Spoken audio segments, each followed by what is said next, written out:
बहुजन समाज की हर खबर पाने के लिए सब्सक्राइब करें अम्बेडकर पीपल्स वॉइस और बेल आइकन दबाएं। जय भीम साथियों, जय भीम आर्मी। मैं आज आप लोगों से कोरोना वायरस के बारे में बात करने वाला हूं। हम सब जानते हैं कि ये वायरस ने पूरी दुनिया में एक तबाही मचा रखी है और उसका एक बहुत बड़ा कारण ये भी है कि लोग इस वायरस को अच्छे से समझते नहीं हैं। खासकर हमारे जो गरीब तबके के लोग हैं उनको पता नहीं है कि कौन कौन सी चीज़ों का ध्यान बचा जा सके। ये वायरस से बचना कोई बहुत मुश्किल नहीं है।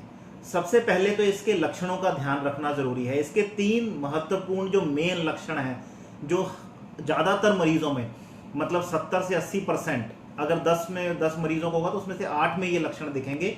वो है कि जहाँ तो बुखार आएगा, जहाँ सूखी खांसी होगी, जहाँ फिर सांस फूलेगा।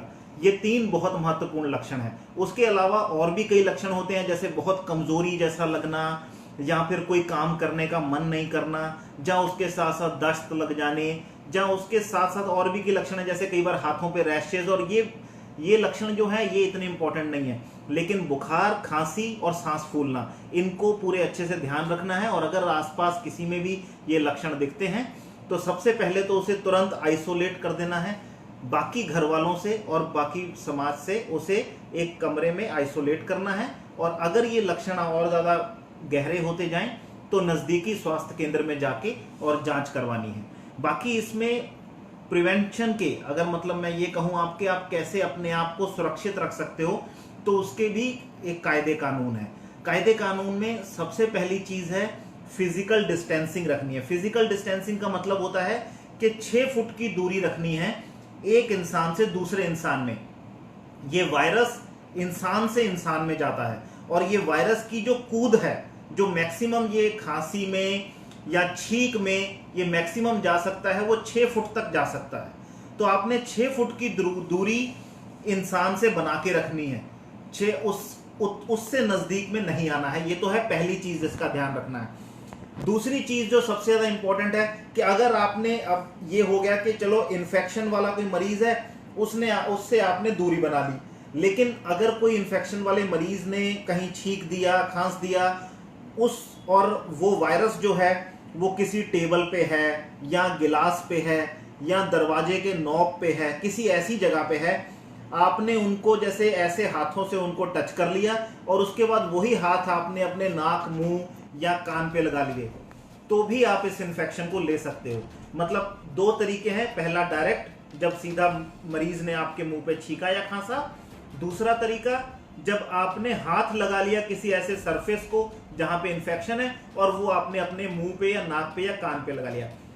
तो इसका मतलब दूसरी चीज क्या बचाव करना है, वो है कि मुंह या नाक या आंख को छूना नहीं है। ये बिल्कुल ध्यान रखना है। बाय चांस आपको बाहर निकलना पड़ रहा है, हालांकि अभी लॉकडाउन है, ज्यादातर लोग अंदर हैं, बाहर निकलना पड़ रहा है, कोई सामान लेने जा रहे हो, सामान जब लेने जाते हैं तो कोई ना कोई सरफेस को हाथ लग जाता है, लेकिन गलती से भी वो हाथ मुंह पे नहीं लगाना है। तो उससे पहले क्या करना है, अगर कोई चीज खानी है या मुंह को हाथ लगाना पड़ रहा है तो हाथों को अच्छे से धोना है। 40 सेकंड तक आपने अपने हाथ अच्छे से धोने हैं। साधारण जो घर का साबुन है उसे इस्तेमाल करना है। उससे बेहतर कोई और वायरस को नहीं मारता है, बहुत अच्छे तरह से वो वायरस को मारता है। उसको आपने अच्छे से इस्तेमाल करना है। हाथ का हर कोना साफ होना चाहिए। मतलब इसमें अगर आपने किसी तरह की लापरवाही बरती हाथ धोने में, सिर्फ एक दिखावे के तौर पे पानी पे ऐसे फेर लिया और लगा कि मेरे हाथ ठीक हो गए, नहीं, उनका पूरा प्रॉपर टेक्निक है। आगे से हाथ साफ होने चाहिए, पीछे से हाथ साफ होने चाहिए, उंगलियों के बीच में से हाथ साफ होने चाहिए, नाखून ऐसे साफ होने चाहिए, ये अंगूठा पूरा आपको साफ करना है, कलाई साफ करनी है। मतलब पूरा हाथ का एक एक हिस्सा जब आपका साफ हो जाएगा, पूरे 40 सेकंड लगते हैं इसमें, इतना टाइम देके जब आप हाथ साफ करोगे तो उसके बाद आप कह सकते हो कि अब मेरे हाथ जो हैं वो वायरस से साफ हो गए हैं और अब मैं कुछ चीज का सेवन कर सकता हूं। इसके अलावा अगर अब हम आएंगे बातों पे, जो बहुत सारी अफवाहें उड़ाई जा रही हैं आजकल, उन अफवाहों में सबसे पहली जो मेरे को सबसे ज्यादा सुनने में आ रही है, क्योंकि गर्मियां आ गई हैं तो लोग कह रहे हैं कि डॉक्टर साहब क्या ये कोरोना वायरस मच्छर के काटने से भी हो जाता है। देखिए, ये सरासर अफवाह है, इसमें कोई सच्चाई नहीं है। इस वायरस का सिर्फ एक ही तरीका है इन्फेक्शन का, और वो है अगर कोई इन्फेक्शन वाला आदमी, औरत, कोई भी इन्फेक्टेड पर्सन आपके डायरेक्ट कांटेक्ट में आए और आपने जो है उनके डायरेक्ट कांटेक्ट में आके उनसे इन्फेक्शन ले लिया। मतलब इंसान से इंसान को जा सकता है, मच्छर का इसमें कोई लेना देना नहीं है। मच्छर काटने से दूसरी बीमारियां होती हैं, डेंगू हो गया, मलेरिया हो गया, बाकी और बीमारियां होगी, लेकिन कोरोना नहीं होता। दूसरी चीज जो बहुत इंपॉर्टेंट है वो है जो बहुत ज्यादा फैलाया जाता है कि शराब का सेवन करने से कोरोना का वायरस मर जाएगा। इस वजह से हमारे बहुत सारे साथी शराब, घर पे बैठे हैं, लॉकडाउन है तो शराब ही पिए जा रहे हैं। अभी भी आपने देखा होगा कितनी लंबी लंबी लाइनें लग रही हैं शराब को खरीदने में। शराब सेहत के लिए हानिकारक है। जो विश्व का जो स्वास्थ्य संगठन है WHO, वो भी इस बात को बोल चुका है कि घर में आप रह रहे हैं लेकिन शराब का सेवन नहीं करना है, इसका बहुत नुकसान है। इनफैक्ट जो सबसे बड़ी इसकी परेशानी है वो ये है कि शराब आपकी जो इम्यूनिटी है, शरीर की वायरस से लड़ने की जो क्षमता है उसको कम कर देती है। तो मतलब आपके अंदर इन्फेक्शन होने के चांसेस बढ़ जाते हैं अगर आप रेगुलरली शराब पीते रहोगे। तो इसलिए शराब का सेवन करना सेहत के लिए हानिकारक है, लीवर के लिए हानिकारक है, और एक तरीके से वायरस को आमंत्रण देने वाली बात है। इसको बिल्कुल अवॉइड करें, शराब बिल्कुल ना पिए। उसके साथ अभी आपने कुछ दिन पहले हमारे एक लाला जी हैं, लाला रामदेव, उन्होंने ये बात कही कि नाक में सरसों का तेल डालो तो वायरस जो है गले के रास्ते उतर के पेट में जाएगा, एसिड में मर जाएगा। देखिए, इस तरह की बातों में बिल्कुल नहीं आना है। ये बाबा लोग इनके अपने भक्त हैं, वो चाहे नाक में तेल डालते रहें, जो उन्हें करना है करने दें, लेकिन आप लोग क्योंकि समझदार समाज से हैं, समझदार लोग हैं, इस तरह की मूर्खता की बातों में नहीं आना है। नाक में तेल वेल डालने से कुछ नहीं होता। कोई अकेला वायरस नहीं बैठा अंदर नाक के कि आपने तेल डाला और वो फिसल के नीचे गिर गया।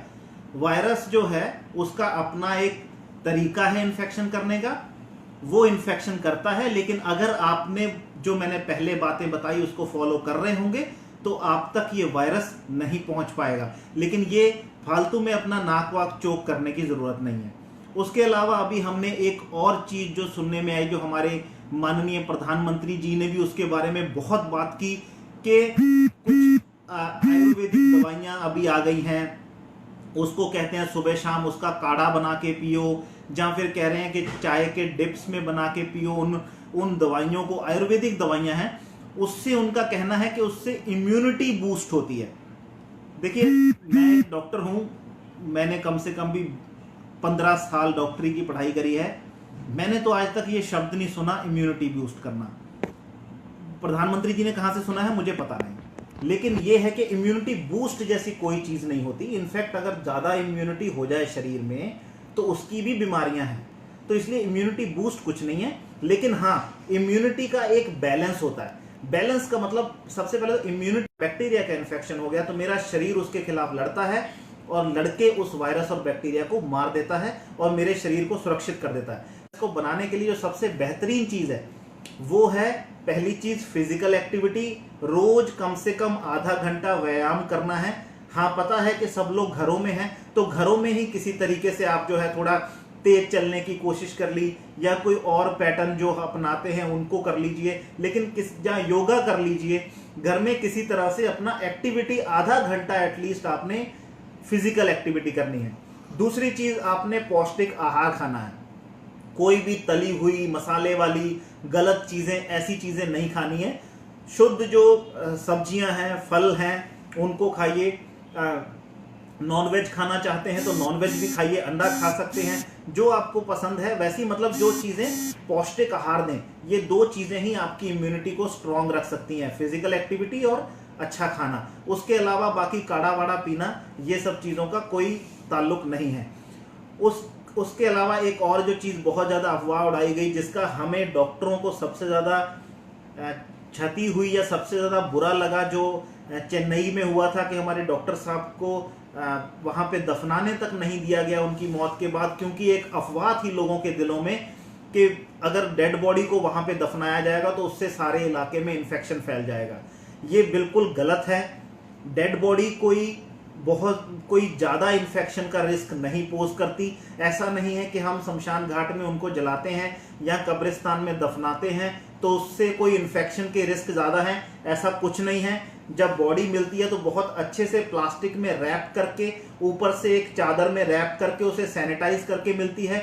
अगर सरकार की तरफ से ये बात कही जाती है कि ज़्यादा लोग वहाँ इकट्ठे ना हो, उसका कारण ये होता है कि अगर ज़्यादा लोग इकट्ठे होंगे, उनमें से किसी को इन्फेक्शन होगा तो वो सबको इन्फेक्शन कर सकता है। इसका मतलब ये नहीं है कि वो डेड बॉडी से इन्फेक्शन ले सकते हैं। डेड बॉडी कोई एक्स्ट्रा रिस्क पोज नहीं करती, इसलिए अगर आपके आसपास ऐसी कोई चीज़ हो रही है तो लोगों के प्रति संवेदना रखें। उनके परिवार में अगर किसी की मृत्यु हुई है, उनके प्रति संवेदना रखें। किसी से भी कोई ऐसी दूर की भावना ना रखें।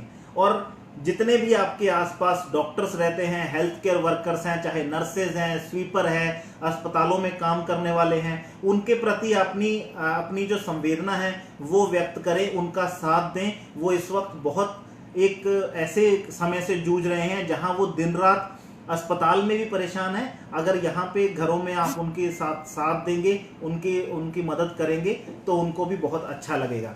तो मतलब ये डॉक्टर साहब, ये कोरोना क्या ये किसको जाति धर्म देख के आता है क्या? कोरोना तो वायरस है और वायरस कोई ना जाति देखता है ना धर्म देखता है। वायरस सिर्फ ये देखता है कि कौन प्रोटोकॉल्स को फॉलो नहीं कर रहा है।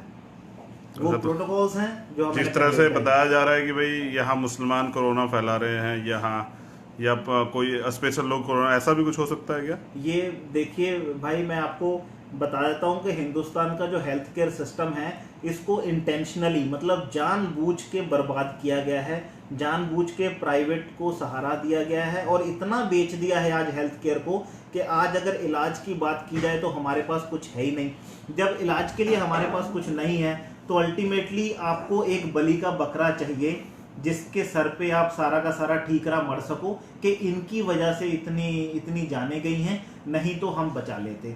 तो क्योंकि हेल्थ केयर सिस्टम नहीं है तो आज अगर किसी को बनाया जा रहा है तो बलि का बकरा बनाया जा रहा है उनको, वरना किसी की कोई गलती नहीं है। ये इन्फेक्शन जो है आज से 1-1.5 महीने पहले तक यही सरकार जो है वो ये मानने को भी तैयार नहीं थी कि ऐसी कोई स्थिति इंडिया में आने वाली है। कुछ नहीं सुनने मना किया हेल्थ मिनिस्टर ने 13 मार्च को कि ये महामारी नहीं है, ये कोई महामारी नहीं, डरने की जरूरत नहीं है, डरने की जरूरत नहीं। इनफैक्ट एक्सपोर्ट कर रहे थे, इसे बिजनेस की अपॉर्चुनिटी समझ रहे थे और दूर दूर देशों तक अपने हमारे खुद के जो डॉक्टर्स को जो सबसे ज्यादा जरूरत है मास्क की और किट्स की, पीपी किट्स की, ग्लव्स की, ये सरकार बाहर भेज रही थी, सैनिटाइजर तक बाहर भेज रही थी। मतलब उसे एक तरीके से बिजनेस की अपॉर्चुनिटी समझ रही थी। बाकी रहा है देखिए